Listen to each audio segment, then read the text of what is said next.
है। अस्सलाम वालेकुम, आदाब नाजरीन। जम्मू कश्मीर में आज किश्तवाड़ में पहला स्पेस लैब जो है वो 20 डिस्ट्रिक्टों में जो है पहला स्पेस लैब जो है वो आज किश्तवाड़ के बॉयज़ हायर सेकेंडरी स्कूल में जो है वो लगाया गया है। और इसके साथ के लिए बातचीत करने के लिए हमारे साथ गोपाल जी हैं, जो कि इसरो का एक हिस्सा है। हम इनसे पूछेंगे कि इससे क्या फ़ायदा मिलेगा बच्चों को और कितने प्रोजेक्ट जो है वो जम्मू कश्मीर में इस तरह के चल रहे हैं और देश में इस तरह के कितने प्रोजेक्ट चल रहे हैं। हमें बताया गया है कि 18 प्रोजेक्ट जो है वो ये 18वां जो है पूरे देश में है।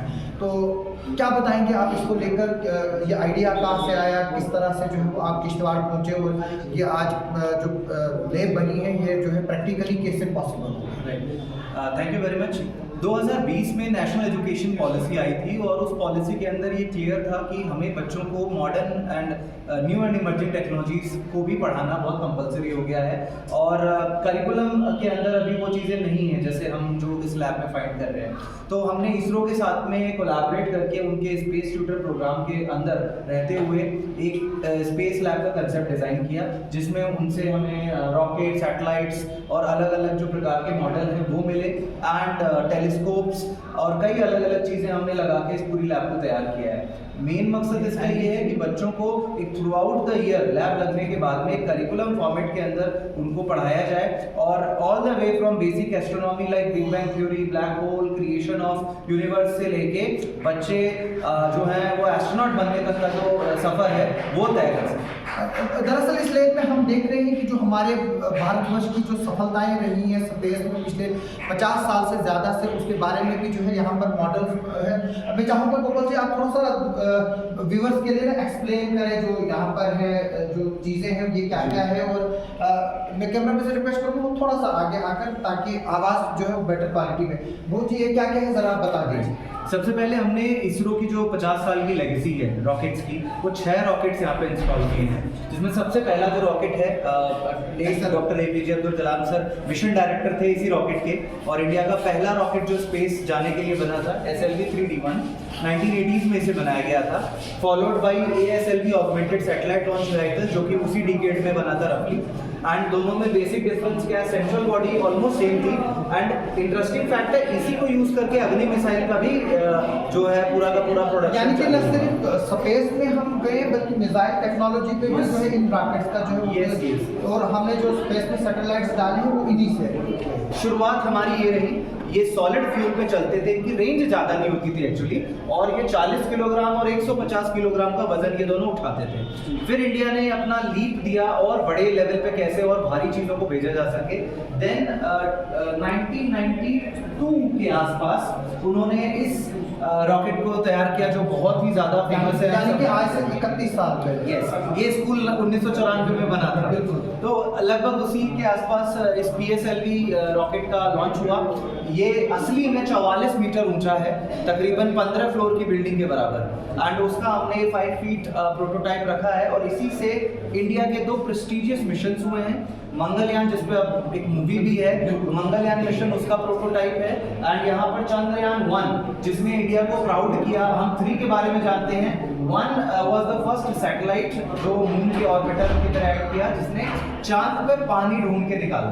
एंड उसी ने फिर पूरे चंद्रयान 2 और 3 को ट्रिगर किया। एंड यहाँ पर हमारा मॉडल भी हमने रखा हुआ है हमारे मून का। तो अभी जो हमारी बैक लैंडिंग हुई है, पीछे आप जो खुरदुरी साइड देख रहे हैं, तो यहाँ पर हमने वो साउथ पोल की लैंडिंग की है। मैं चाहूंगा कि आप थोड़ा सा इस पर बताएं कि साउथ पोल ही क्यों चूज किया गया है। राइट। अब अगर आप किसी भी प्लैनेट की ज्योग्राफी देखिए तो अगर सीधा सा सवाल है कि सबसे ज्यादा पानी कहाँ अवेलेबल है पीने का, फ्रेश पानी, तो आप बोलेंगे नदियों के अंदर। बट ये नदियाँ कहाँ से आ रही हैं? वो ग्लेशियर से आ रही हैं। तो अर्थ के ऊपर ग्लेशियर्स कहाँ है सबसे बड़े फॉर्मेट पे? पोल्स पे। तो ये मार्स पे भी पोल्स पे है, मून पे भी पोल्स पे है। तो ये एक बहुत ही लॉजिक, सिंपल लॉजिक जो आपको पता है, इसरो जुगाड़ से कहाँ बैलगाड़ी से हम मार्स के सफर तक है। उसमें सबसे इससे पहले जितने भी कंट्रीज ने अटेम्प्ट किया था वो हमेशा इक्वेटोरियल बेस्ड सैटेलाइट्स भेजते थे। And because of that only वो कभी डिटेक्ट नहीं कर पाए पानी। इंडिया ने अप्रोच बदली चंद्रयान-1 में, उन्होंने उसको पोलर यस, ये जो PSLV है पोलर सैटेलाइट लॉन्च व्हीकल, तो 750 किलोमीटर के आसपास पोल्स के ऊपर वो रिवॉल्व करने लगा लाइक दिस, एंड इसी रीजन में सबसे ज्यादा यहाँ पर आपको पानी का कंस्टेंट मिलता है, एंड हेंस उन्होंने उसकी डिस्कवरी। तो जो ये है, ये इसके बारे में भी बताइए, जो ये हमारा एब्सोल्युटली ये हमारा इसरो इसको बाहुबली रॉकेट बोलता है, because this is the most powerful rocket ever created by India, GSLV Mach 3 जिसे अब LVM भी बोलते हैं। तो इसी से हमारा चंद्रयान 2 और चंद्रयान 3 दोनों हुआ था, और तकरीबन ये अगर लेमन भाषा में बोला जाए 4 हाथियों को ये रॉकेट उठा के लगभग 36,000 किलोमीटर तक ले जा सकता है, जो इतना पावरफुल रॉकेट है ये। एंड और इससे आने वाले कई मिशंस भी हम देख रहे हैं। अभी इसी के पेलोड को बदल के हम लोग इंडिया का जो फ्यूचर कमिंग मिशन है हमारा, जिसका हमने यहाँ प्रोटोटाइप भी रखा है, गगनयान, जिसमें हमारे एस्ट्रोनॉट जाएंगे, वो भी इसी रॉकेट से होना है, बस ये ऊपर का पेलोड जो है वो चेंज हो जाएगा और ये हमारा पेलोड बनेगा। यानी कि ये आसान बात नहीं है कि नीचे से आप फ्यूल जला रहे हो, ऊपर से जो है वो बैठते हैं लोग, और बीच में जो है वो पोल आप दे रहे हो, और कैसे? सर आपने देखा है कि इवन अमेरिका के पास में अब खुद का गवर्नमेंट, नासा के पास में अपना खुद का रॉकेट नहीं रहा, 2011 में स्पेस शटल प्रोग्राम उन्होंने हटा दिया। इंडिया एक तो ये सब कुछ करने वाला तीसरा चौथा देश बनता है हर चीज में, और बिल्कुल आसान नहीं। एक हमारा मुहावरा भी है, this is it rocket science, तो रॉकेट साइंस को सबसे कॉम्प्लिकेटेड, सबसे कॉम्प्लेक्स विज्ञान। मैं आपको एक सवाल लास्ट में पूछूंगा, वो जो स्पेस में डेब्रीज है उसको लेकर है जी। पहले हम बाकी चीज़ों पर इसको डिस्कस करते हैं कि मतलब जैसे ये अभी दिखा रहे थे DC साहब वगैरह को भी, ये क्या है?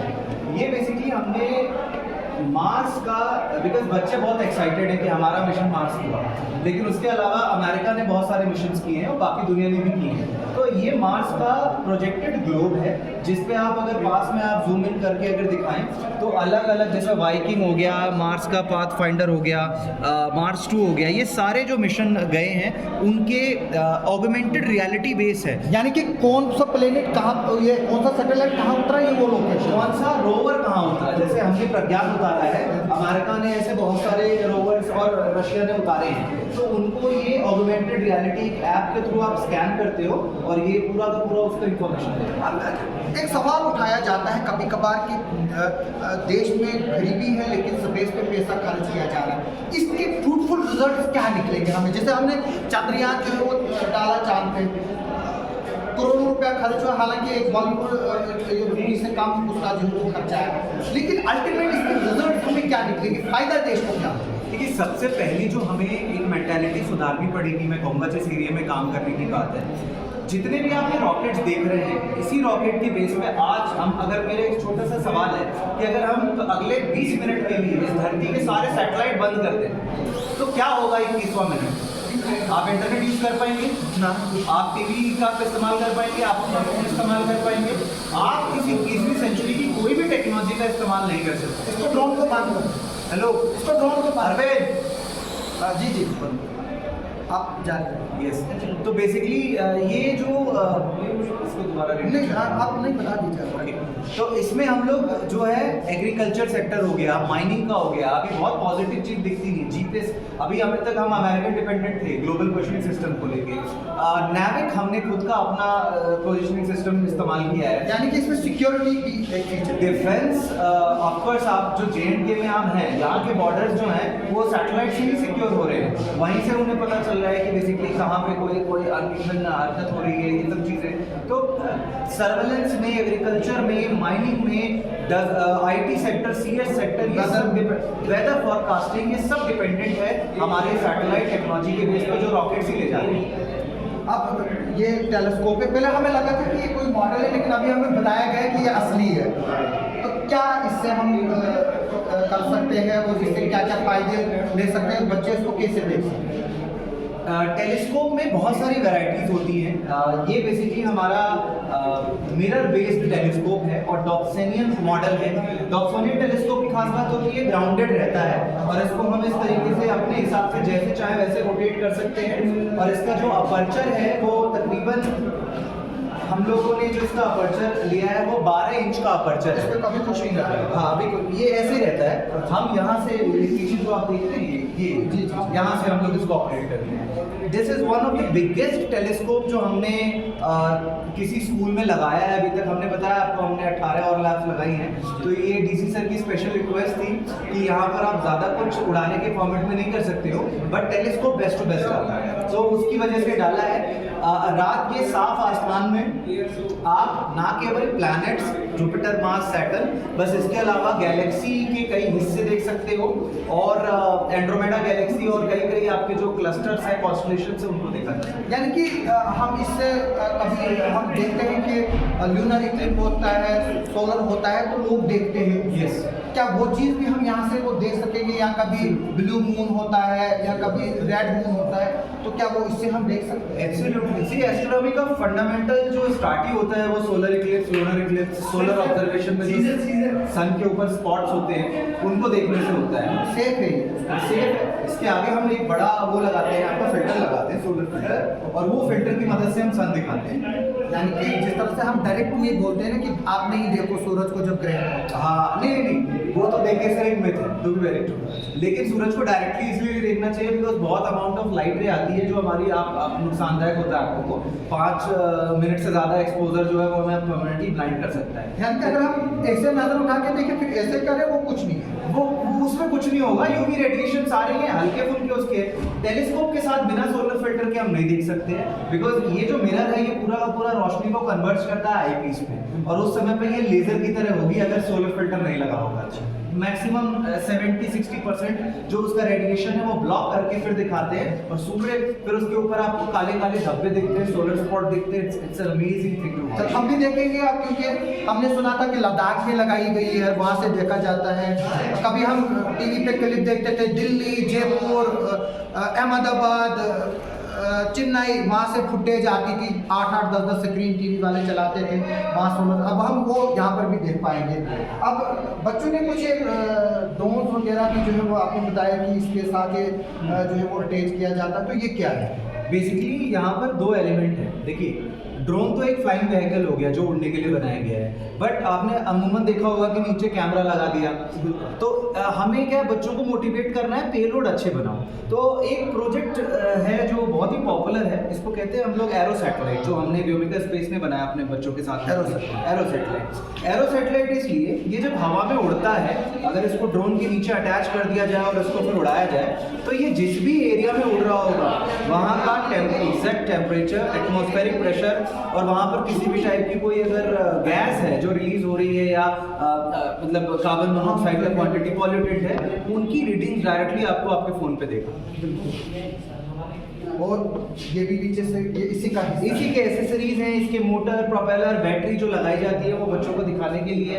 ये इसका ट्रांसमीटर है जिससे ये पूरा का पूरा ड्रोन ऑपरेट होता है। एंड एक छोटा ड्रोन भी हमने रखा है ताकि लोअर एज के बच्चे, बिकॉज इसको डायरेक्टली हम इसमें नहीं सिखा सकते हैं, तो बच्चे इनिशियल लेवल पे इसको फ्लाइंग करके अब इम्पॉर्टेंट सवाल जो मैं पूछ रहा हूँ कि जो स्पेस डेब्रीज को लेकर जो है वो बड़ी बातें की जा रही है, क्योंकि जिस तरह से अर्थ पे प्लास्टिक और जो गार्बेज और बाकी चीज़ें जो है वेस्ट जो है बॉटल्स है बाकी है, उसकी वजह से एनवायरनमेंट को तबाही मच रही है। स्पेस वेस्ट को भी देखा जा रहा है, तो आपको क्या लगता है कितना थ्रेटनिंग है और इसको कैसे बचाया जा सकता है? सी, अगर मैं प्रैक्टिकली एक aerospace engineer point of view से बताऊं तो थ्रेटनिंग है।